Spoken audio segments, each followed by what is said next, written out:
চাঁদে মরিচা পড়ছে। সাধারণত পুরনো কোনো লোহার যন্ত্রাংশ ফেলে রাখলে মরিচা পড়ে। বিজ্ঞানীরা বলছেন চাঁদে মরিচা পড়ছে। মরিচা পড়ার এই বিষয়টি ভবিষ্যতে চাঁদের অভিযান সম্পদের ব্যবহার ও সেখানে রাখা সরঞ্জামের নকশাকে প্রভাবিত করতে পারে। চাঁদের সঙ্গে এমন ঘটনার জন্য পৃথিবীকে দায়ী বলছেন বিজ্ঞানীরা।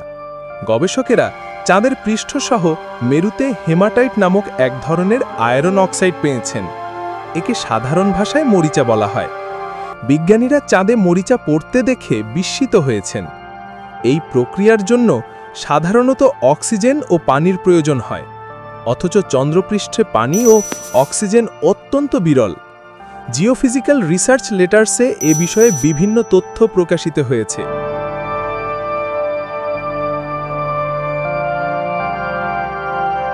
চীনের Macau university of science and টেকনোলজির প্ল্যানেটারি বিজ্ঞানী জিলিয়াং জিন বলেন, এই তথ্য পৃথিবী ও চাঁদের মধ্যে গভীর সংযোগ বুঝতে সাহায্য করবে। পৃথিবীর বায়ুমণ্ডল থেকে অক্সিজেন চাঁদে পরিবাহিত হয়। সাধারণত সূর্য থেকে আসা চার্জযুক্ত কণা বেশিরভাগ সময় পৃথিবী ও চাঁদে পৌঁছায়, কিন্তু প্রতি মাসে প্রায় 5 দিনের জন্য যখন পৃথিবীর সূর্য ও চাঁদের মাঝখানে আসে, তখন বেশিরভাগ সৌরকণা আটকে যায়। এ সময়ে চাঁদ মূলত সেই কণার সংস্পর্শে আসে যা পৃথিবীর বায়ুমণ্ডলের অংশ থাকে।